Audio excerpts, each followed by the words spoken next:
సోదరులారా, మీరు ఏ పనిలో ఉన్నను ఒక 5 నిమిషాలు దేవుడు మాటలు ఆలకిస్తారని మిమ్మును బట్టి ఎల్లప్పుడూ ప్రభుకి ప్రార్థన చేస్తున్నామండి. మరి ఇవాళ ఈ గ్రామం రావడానికి గల కారణం, మేము ఏది ఆశించి రాలేదండి. మేము డబ్బు కోసమో, మీరిట్టే భోజనాల కోసమో, మీరిచ్చే టీల కోసమో రాలేదండి. అందరూ మారు మనసు పొంది, రక్షణ పొంది, ఆ నిత్య జీవం స్వతంత్రించుకుంటారని మేము మీ గ్రామం రావడానికి గల కారణం అండి. అయితే ఆ నిత్య జీవం అంటే ఏంటండి? ఇక్కడే బ్రతకడం అనుకుంటున్నారా? కాదండి. ఇక్కడ మనం ఎంతకాలం బ్రతికినా ఏదో రోజు ఈ భూమిని విడిచిపెట్టి మనం వెళ్ళిపోవాలండి. మన ముత్తాతలు లేరు, మన తాతలు లేరండి. కొంతమందికి అయితే తండ్రులు కూడా ఉండరండి. కొంతమంది వెళ్ళిపోయి ఉంటారండి. తరం వెంబడి తరం గతించిపోవస్తున్నదండి. కానీ భూమి, ఆకాశము, గాలి, నీరు, అగ్ని ఈ మాత్రం ఈ భూమి మనకి ఇక్కడ నిలిచి ఉంటాయండి. మరి మనం వెళ్ళిపోతున్నామంటే ఎక్కడికి వెళ్తున్నామండి అని ఒక్కసారి ఆలోచన చేస్తే, ఆత్మకు సావు లేదని పరిశుద్ధ గ్రంథం బైబిల్ చెప్తుందండి. శరీరము నిష్ప్రయోజనం అండి. దేవుడు శరీరాన్ని మట్టి తీసి మలిసి బొమ్మలుగా చేసి బోరూది ప్రాణం పోశారని పరిశుద్ధ గ్రంథం బైబిల్ చెప్తుందండి. మరి శరీరం విడిచిన తర్వాత మరి ఆత్మ ఎక్కడికి వెళ్తుందండి?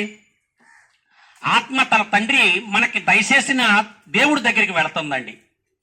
మరి ఆత్మ మరి వెళ్ళిన తర్వాత యేసు ప్రభు వారు సిలువ వేసి చనిపోయి, ఆయన 3వ రోజున ఎలాగైతే మళ్ళీ మహిమా శరీరంతో దిగి వచ్చారో, అలాగే మనము కూడానండి మరి మళ్ళీ మనకి మహిమా శరీరం ఇస్తానంటున్నాడండి దేవుడు. అందుకే నేనే సత్యమును, నేనే జీవమును, నేనే మార్గమును, నాతో తప్ప తండ్రి యొద్దకు రాడని యేసుక్రీస్తు వారు స్పష్టం చేసి ఉన్నారు.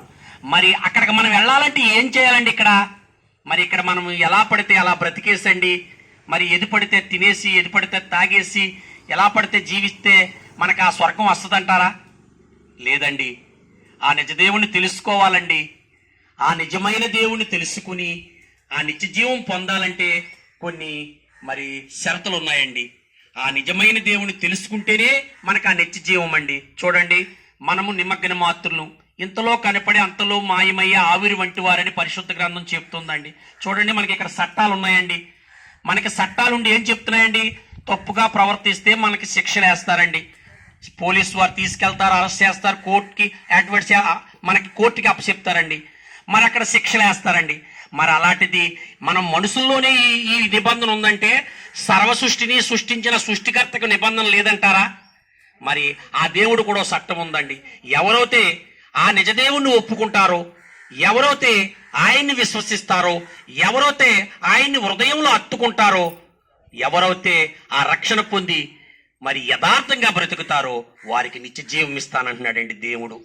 మరి 2000 సంవత్సరముల క్రితం అండి యేసుక్రీస్తు వారు మరి కన్యక మరియమ్మ గర్భమును జన్మించి, భార్యాభర్తల సంపర్కం వల్ల కాదండి, ఆయన దేవుడి యొక్క కృపను బట్టి, దేవుని వల్ల, శక్తి వల్ల ఆయన ఆ కన్య గర్భము దాల్చి ఆ యేసుక్రీస్తు వారు ఈ భూమి మీద ప్రపంచంలో నడిమధ్యన ఇశ్రాయేలు దేశంలో చిన్న బెత్లెహేము అనే గ్రామములో ఆయన జన్మించాడండి.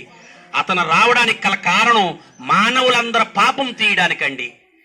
ఆయన ఆ దేశములో ఆయన మరి ఎంతో యథార్థంగా బ్రతుకుతూ ఆయన జీవిస్తున్నాడండి. ఎంతో మంది కుంటి వాళ్ళకి, గుడ్డి వాళ్ళకి, మూగవాళ్ళకి ఆయన అద్భుత కార్యాలు చేసి ఆయన చేస్తుంటే ఆయన్ని సిలువేశారండి.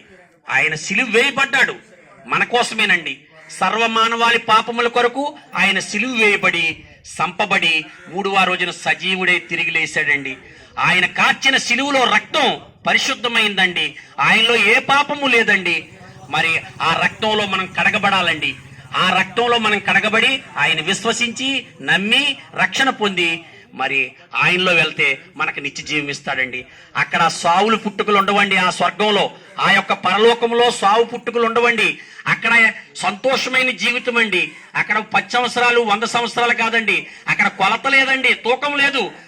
యుగ యుగాలు శాశ్వతమైన జీవం అండి. ఆ శాశ్వతమైన జీవం కావాలంటే ఆ నిజదేవుణ్ణి తెలుసుకోవాలండి. మీ దగ్గరలో ఉన్న మందిరానికి వెళ్ళండి, ఆ దేవుణ్ణి తెలుసుకోండి. అక్కడ మీరు రక్షణ పొందండి, ఆ యొక్క నిత్య జీవం పొందుతారని మా తపన, మా ఆలోచన, మా యొక్క ఈ బాధ అండి. మేము ఏది ఆశించి రాలేదు. కాబట్టి ప్రియ సహోదరి సహోదరుడా, దీపం ఉండగానే ఇల్లు చక్క పెట్టుకోమన్నారు పెద్దలు. మరి మీరు నిజం తెలుసుకుని ఆ ప్రభువుని విశ్వసిస్తారని ప్రభు పేరట మరి మిమ్మల్ని బట్టి ప్రభువుని ప్రార్థిస్తున్నాం. ఆమేన్, ఆమేన్, ఆమేన్.